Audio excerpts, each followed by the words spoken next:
जय श्री राधे कृष्ण। आप सभी का हमारे YouTube चैनल पे बहुत बहुत स्वागत है।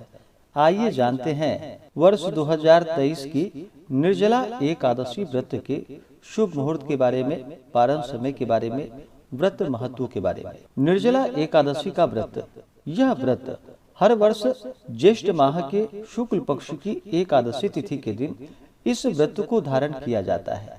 इसे निर्जला एकादशी, भीमसेनी एकादशी या पांडव एकादशी के नाम से भी जाना जाता है। निर्जला एकादशी का व्रत अन्य सभी एकादशियों में व्रत से यह कठिन होता है, क्योंकि इसमें भोजन के साथ साथ जो कि पानी का भी त्याग करना पड़ता है। भरी गर्मी में आने वाले इस व्रत में बिना जल के रहना पड़ता है, इसलिए इसे निर्जला एकादशी के नाम से जाना जाता है। चूँकि निर्जला एकादशी का व्रत कठिन है, इसलिए इस व्रत का फल भी अधिक है। शास्त्रों में यह कहा गया है कि जो भी भक्त सच्ची श्रद्धा के साथ विधि पूर्वक अगर निर्जला एकादशी का व्रत करते हैं तो उन्हें इस व्रत के प्रभाव से अन्य सभी एकादशियों के बराबर पुण्य फलों की प्राप्ति हो पाती है, पुण्य फलों की प्राप्ति हो जाती है। एक वर्ष में जो कि 24 एकादशी का व्रत होता है, वहीं पे अधिक मास होने पर 2/26 एकादशी का व्रत होता है। लेकिन उसी में से अगर एकमात्र निर्जला एकादशी का व्रत ही धारण कर लिया जाए तो उन सभी अधिक मास लगा करके 25 एकादशियों का व्रत का फल इस व्रत को करने से प्राप्त हो जाता है। जो भी एकादशी का व्रत करते हैं उन्हें एकादशी व्रत के लिए जो कि 10वीं के दिन से ही व्रत में नियम का पालन करना चाहिए। 10वीं तिथि के दिन सूर्यास्त होने से पहले ही जो कि शुद्ध और सात्विक आहार ग्रहण कर लेनी चाहिए। 10वीं को जो कि जौ, गेहूं, मूंग से बने हुए पदार्थ, घी आदि का प्रयोग करके, सेंधा नमक, काली मिर्च आदि का प्रयोग करके इस दिन भोजन ग्रहण करना चाहिए और फिर अपने दांतों को अच्छे प्रकार से साफ कर लेनी चाहिए। 10वीं की रात्रि जो कि एकादशी व्रत का स्मरण करते हुए, भगवान विष्णु के नाम का स्मरण करते हुए 10वीं के दिन सोना चाहिए और ब्रह्मचर्य का पालन करना चाहिए। एकादशी तिथि के दिन जो कि सुबह उठ करके नित्य क्रियाओं से निवृत्त हो करके गंगा नदी में या घर के नहाने के पानी में ही थोड़ा सा गंगा जल मिला करके स्नान करना चाहिए। शुद्ध वस्त्र धारण करके व्रत का संकल्प लेना चाहिए। भगवान श्री हरि विष्णु से प्रार्थना करनी चाहिए कि हे भगवान विष्णु, हे माता लक्ष्मी, आज मैं निर्जला एकादशी का व्रत करने जा रहा हूँ या करने जा रही हूँ। यह व्रत मेरा जो कि निर्विघ्न पूरा हो, आप हमें आशीर्वाद प्रदान करें। इस प्रकार से भगवान से प्रार्थना करें। आपके मन में जो भी इच्छा हो, जो भी कामना हो, वह प्रभु से कहें। और निर्जला एकादशी के दिन, इस दिन जो कि दिन रात्रि निर्जला रह करके, यानी कि अन्न और जल दोनों का त्याग करके व्रत को धारण करें और भगवान विष्णु, माता लक्ष्मी का पूरे विधि विधान के साथ पंचोपचार या षोडशोपचार पूजन विधि के द्वारा एकादशी तिथि के दिन सुबह और शाम के वक्त पूजन करनी चाहिए। रात्रि में भजन कीर्तन करते हुए ओम नमो भगवते वासुदेवाय आदि मंत्रों का एकादशी तिथि के दिन जहाँ तक हो सके, जितना भी बन सके जप करना चाहिए। श्री कृष्ण गोविंद हरे मुरारी आदि मंत्रों का जप करना चाहिए। गीता आदि का पाठ करना चाहिए। विष्णु सहस्त्र नाम आदि का पाठ करना चाहिए या श्रवण करना चाहिए। इससे अनंत गुना पुण्य फलों की प्राप्ति होती है। इस प्रकार से एकादशी तिथि के दिन भगवान का पूरे विधि विधान के साथ पूजन करें। निर्जला एकादशी व्रत महात्म्य कथा आदि का श्रवण करें, भगवान की आरती करें और रात्रि में जो कि जहाँ तक बन सके जागरण करते हुए समय को व्यतीत करना चाहिए। एकादशी की रात्रि अगर जागरण करते हैं तो इसका कई गुना पुण्य फल बढ़ जाता है। तो इस प्रकार से रात्रि जागरण करें और अगले दिन जाकर के सुबह उठ करके स्नान करके शुद्ध वस्त्र धारण करके भगवान का पूजन कर ले, आरती कर ले। उसके बाद फिर ब्राह्मणों को भोजन करवाएं। ब्राह्मणों को जहाँ तक बन सके दान और दक्षिणा दे।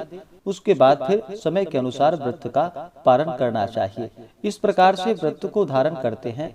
इससे जो कि सभी एकादशियों का पुण्य फल जो कि मात्र एक निर्जला एकादशी व्रत रखने से प्राप्त हो जाता है। तो आइए जानते हैं निर्जला एकादशी वर्ष 2023 में व्रत को कब रखा जाएगा। तो जानते हैं शुभ मुहूर्त के बारे में। ज्येष्ठ मास शुक्ल पक्ष की एकादशी तिथि प्रारंभ समय जो कि 30 मई 2023 दिन मंगलवार दोपहर 1:09 और एकादशी तिथि की समाप्ति जो कि 31 मई 2023 दिन बुधवार दोपहर 1:47। तो इस कारण से हमें सूर्योदय व्यापने और शुद्ध रूप से द्वादशी युक्त एकादशी व्रत के लिए जो समय प्राप्त हो रहा है वह समय 31 मई 2023 दिन बुधवार को प्राप्त हो रहा है। तो सभी इस दिन व्रत को धारण करेंगे और व्रत का पारण जो कि 1 जून 2023 दिन गुरुवार को व्रत का पारण किया जाएगा। एकादशी व्रत का जो पारण किया जाता है यह पारण जो कि हरिवासर समाप्त होने के बाद करना चाहिए। हरिवासर का जो समय होता है वह समय द्वादशी तिथि का पहला चौथाई हिस्सा यह समय हरिवासर का होता है। तो इसके समाप्त होने के बाद ही व्रत का पारण करना चाहिए। द्वादशी तिथि की समाप्ति जो कि 1 जून 2023 दिन गुरुवार को दोपहर 1:40 पे है। तो व्रत का जो पारण किया जाएगा वह 1 जून 2023 दिन गुरुवार को पारण का समय सुबह 5:50 से सुबह 7:50 तक निर्जला एकादशी व्रत का पारण किया जाएगा। निर्जला एकादशी व्रत का पारण जो कि इस दिन तिलेन पारणम यानी कि तिल से व्रत का पारण किया जाएगा।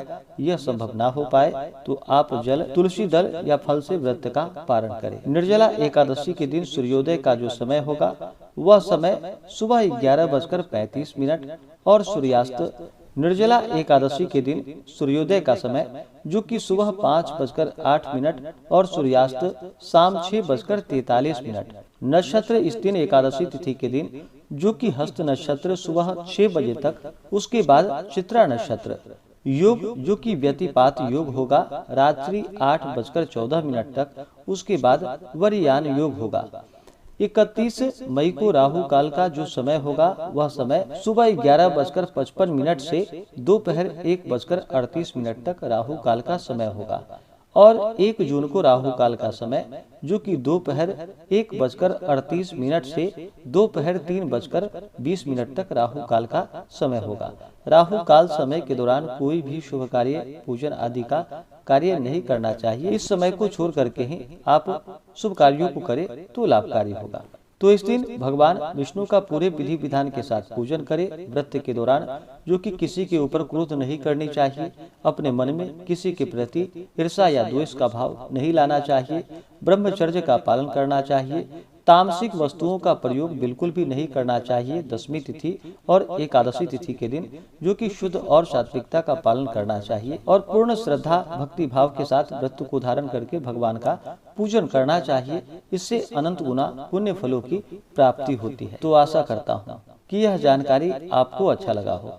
ऐसे ही ज्ञानवर्धक जानकारियाँ प्राप्त करने के लिए हमारे इस चैनल पे अगर आप नए हैं तो चैनल को लाल बटन दबा करके सब्सक्राइब करें, साथ में बेल आइकन घंटी को दबाएं ताकि मेरे वीडियो का नोटिफिकेशन आपको समय से मिलता रहे। वीडियो को लाइक करें, शेयर करें। सुखी रहें और स्वस्थ रहें। जय श्री राधे कृष्ण। धन्यवाद।